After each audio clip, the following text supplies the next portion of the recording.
Instant de recueillement devant les noms des 6 Palestiniens tués le 30 mars 1976. 5000 personnes sont rassemblées à Sarnin pour commémorer cette journée de la Terre ce samedi. Une date devenue un symbole depuis 43 ans. Le 19 février 1976, le gouvernement israélien annonce sa décision de confisquer 25 km² de terre en Galilée. Son objectif, inverser la balance démographique et assurer une majorité juive dans le nord du pays. Aussitôt, les leaders arabes en Israël appellent à un mouvement de manifestation qui débute à Sarnin le 30 mars. Palestiniens, Druzes et Bédouins descendent dans les rues pour défendre les droits des Arabes en Israël.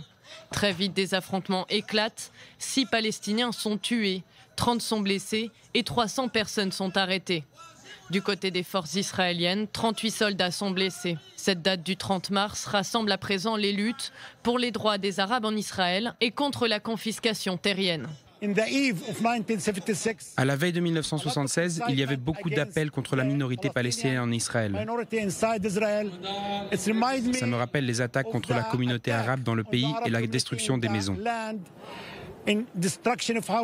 Si on regarde ce qui se passe dans le Negev maintenant, sur l'année passée, près de 3000 maisons ont été détruites par les autorités israéliennes.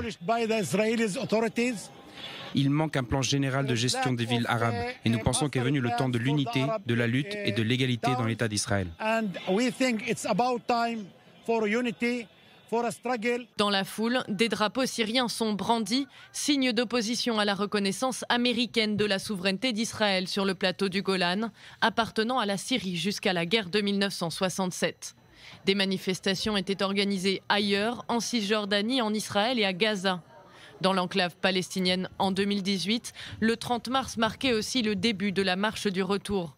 Rassemblement qui avait mobilisé 30 000 personnes pour exiger le retour des réfugiés palestiniens sur les terres qu'ils avaient dû fuir pendant la guerre de 1948.